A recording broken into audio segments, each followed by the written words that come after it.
Para muita gente, cenas como estas não fazem parte apenas do mundo da ficção. Elas podem ser reais.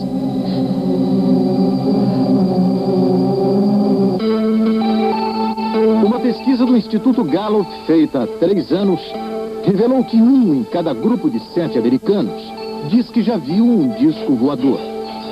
A mesma pesquisa também revela que 46% dos americanos acreditam na existência de seres parecidos com a gente, vivendo em outros planetas do universo. E mais, 5 em cada 10 pessoas nos Estados Unidos acreditam que o contato entre seres de outros planetas, os ETs, e os habitantes da Terra, vai acabar um dia acontecendo.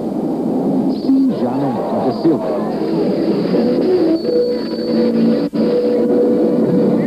Uma das mais extraordinárias histórias de discos voadores e seres de outros planetas envolveu 7 pessoas desta cidade aqui.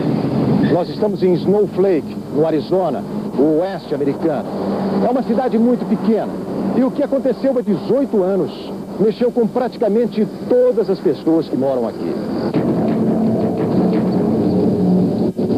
Foi no final da tarde, começo da noite do dia 5 de novembro de 1975.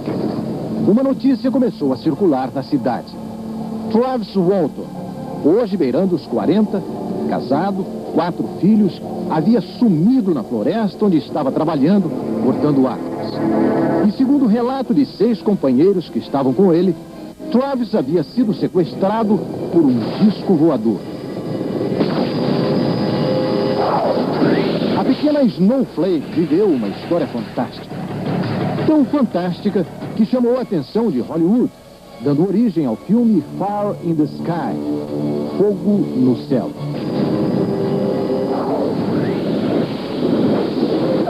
O filme conta o sequestro de Travis Walton. Exatamente como ele me contou nesta entrevista. Nós estávamos em 7 na caminhonete cabine dupla voltando para casa. Estava começando a escurecer, todo mundo cansado. E vimos uma luz vindo entre as árvores. Sentimos uma coisa estranha nessa luz.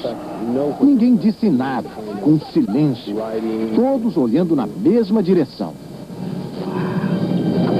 Travis pensou que fosse fogo, talvez um incêndio na floresta, talvez um desastre de avião. Quando avançamos um pouco, disse ele, vimos a fonte da luz e aí começamos a ouvir um ruído e pudemos ver o objeto. No filme, no papel de Travis, o ator D.B. Sweeney, ele fica paralisado, maravilhado com o que vê.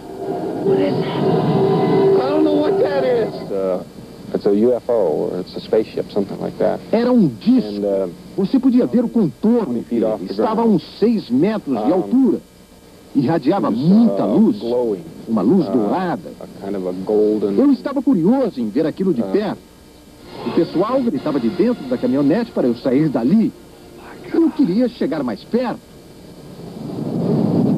Havia um barulho, uma vibração estranha. Não uma coisa que você ouve, mas uma coisa que a gente sente.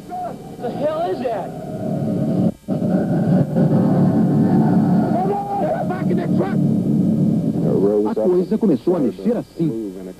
Fiquei assustado e pulei atrás de um tronco de árvore caído para me proteger. Foi aí que eu achei que devia mesmo dar fora.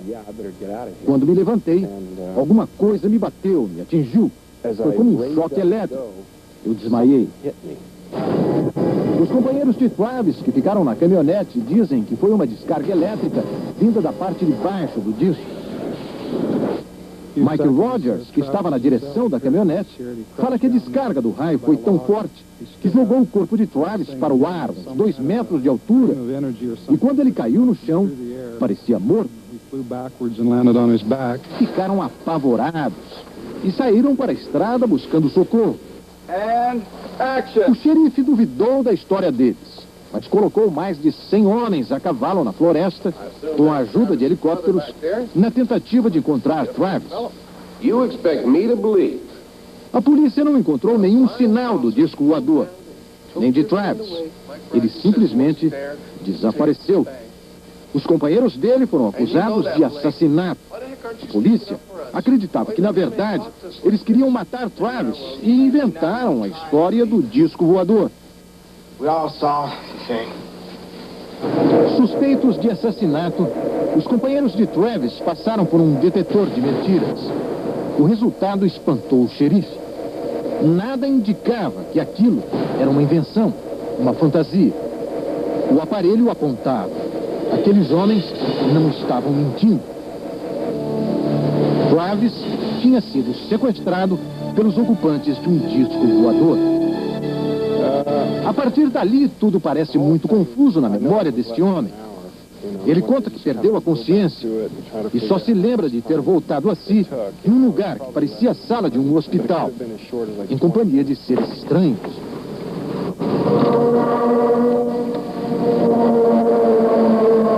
Como eram eles?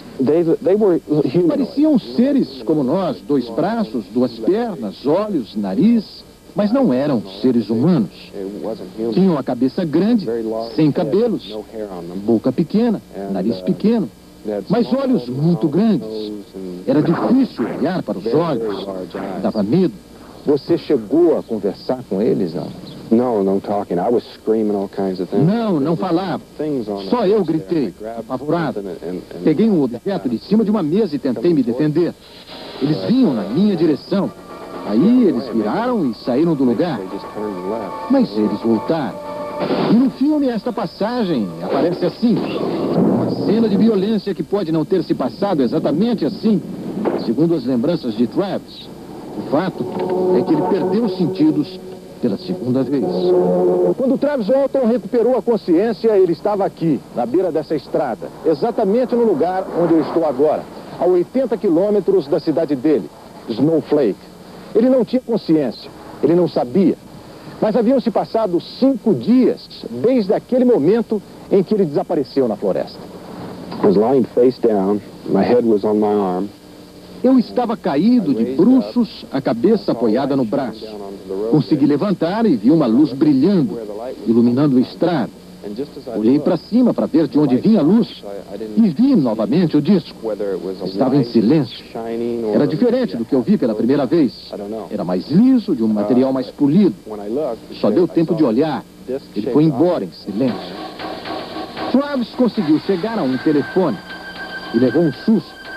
Ele pensava que tudo o que havia acontecido na floresta tinha sido há poucas horas, naquela mesma noite.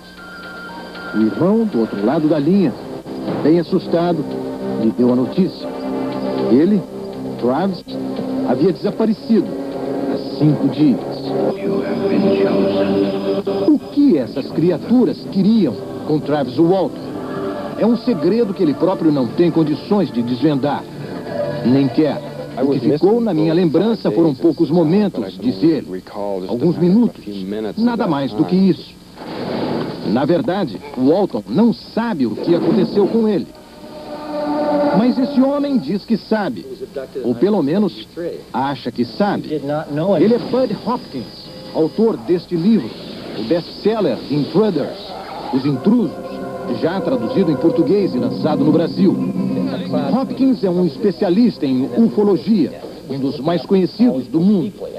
Seu livro deu origem ao filme The Intruders, que reúne dezenas de histórias de sequestros de seres humanos por criaturas vindas de outros planetas.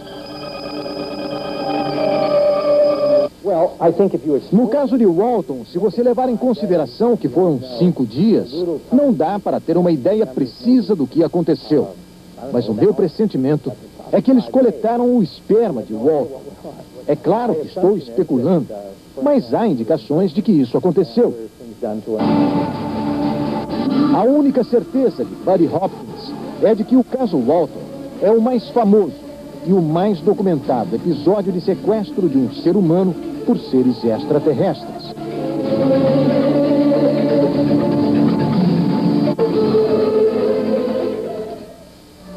A imagem de uma cabeça monumental em Marte, que a NASA teria escondido durante anos, seria a prova da existência dos extraterrestres? Você vai ver daqui a pouco.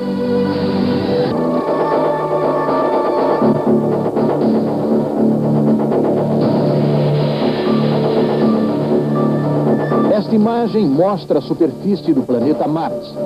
A foto foi tirada em 1976 pela sonda americana Viking.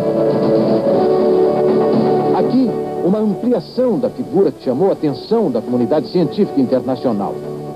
Para a NASA, uma curiosa formação rochosa provocada pelo vento. Mas para alguns cientistas, a figura na superfície de Marte é exatamente o que mostra: o rosto de um ser humano. Um rosto esculpido por alguém. E não é só o rosto, afirma categórico o cientista Richard Hoagland, que já trabalhou para a NASA e agora lidera um grupo de cientistas independentes chamado Missão Marte. Ele diz que o rosto da fotografia da NASA é apenas uma parte de um complexo de monumentos construídos por alguma forma de vida inteligente na região de Sidônia, na superfície deserta do planeta. Além do rosto, há uma série de pirâmides que o cientista afirma ser impossível terem sido formadas pelo vento, conforme vem sustentando a NASA há 17 anos. O conjunto de construções na superfície de Marte, segundo Hoagland, forma o desenho de um teorema, que ele demonstra exaustivamente neste livro: Os Monumentos de Marte, uma cidade à margem da eternidade. Por que a NASA esconde isso? Talvez estejam com medo de dizer a verdade. Eles acham que não somos adultos suficientes para enfrentar essa verdade. Há documentos da NASA de 30 anos prevendo que essas estruturas poderiam ser encontradas, onde se recomenda a sonegação de informações. Eles entendem que a verdade sobre seres inteligentes pode provocar comportamentos sociais inesperados, que por enquanto é melhor não saber nada disso. As dúvidas sobre as fotografias de Marte poderiam ser tiradas agora. A NASA está gastando $1 bilhão com a sonda Observador de Marte para fazer um mapeamento do planeta e obter fotos pelo menos 50 vezes mais nítidas do que esta. Só que no sábado, 21 de agosto, a estação da NASA na Terra perdeu contato com a sonda. Alguns cientistas estão acreditando que o apagamento da nave foi feito de propósito, justamente para que essas perguntas continuem sem resposta.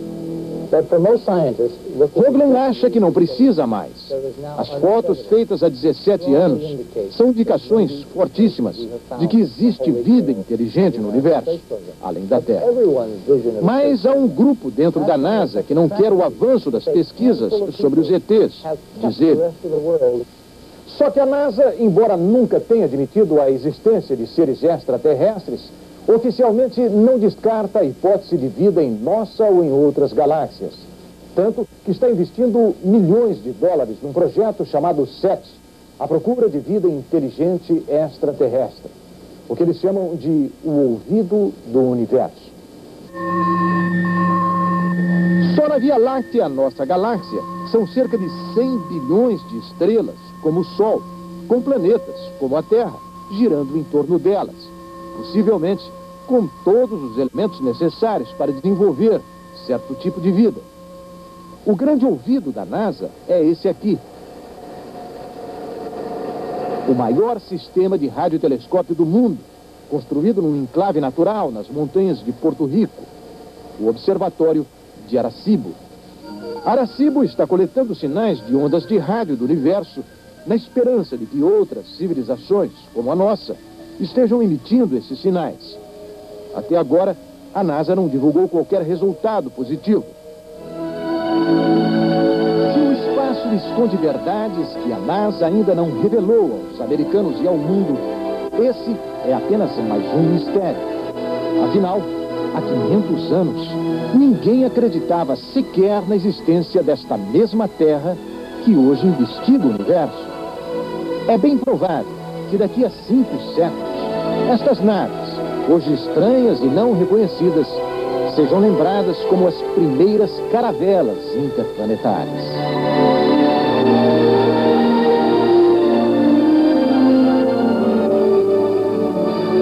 Globo Repórter, a reportagem sobre extraterrestres. Neste programa vamos conhecer mulheres que dizem ter sido usadas em experiências genéticas dos ETs e até tiveram filhos com eles. Um pesquisador mineiro afirma que figuras do nosso folclore são, na verdade, naves espaciais. O repórter Pedro Bial encontra na Rússia o piloto que teve 2 aviões derrubados por discos voadores. Na investigação do repórter Domingos Meirelles sobre os ETs, uma das histórias mais impressionantes começa numa sessão hipnose. Essas cenas são de um vídeo amador. Uma brasileira que diz ter vivido um contato com seres extraterrestres em 1986 se submete a uma hipnose regressiva para recordar essa experiência. Imagens gravadas por estudiosos brasileiros em 1989. Essas são cenas de um filme lançado em 1991. A personagem principal também se submete à hipnose para lembrar exatamente o que aconteceu. O que são essas imagens de uma regressão? O que é esse conteúdo? Quer dizer, são fantasias, são alucinações ou são fatos reais? Quer dizer, atualmente está se chegando à conclusão que são fatos reais. Quer dizer, em qual realidade nós não sabemos? Quer dizer, o que está provocando essa fenomenologia no inconsciente das pessoas que está sendo recuperado nessas regressões, nós não sabemos. Mas o fato é que ele é repetitivo, e ele é repetitivo no mundo inteiro. Ele segue o mesmo padrão, então ele não pode ser só fantasia. A jovem brasileira, que também diz ter tido um contato com seres extraterrestres, foi uma das pacientes da psicóloga Gilda Moura. Há vários meses que ela vem sendo acompanhada pelo médico Luciano Stanca. No dia 14 de junho de 1986, Beth, de 21 anos, e a prima Débora, de 16, tiveram uma experiência que marcou para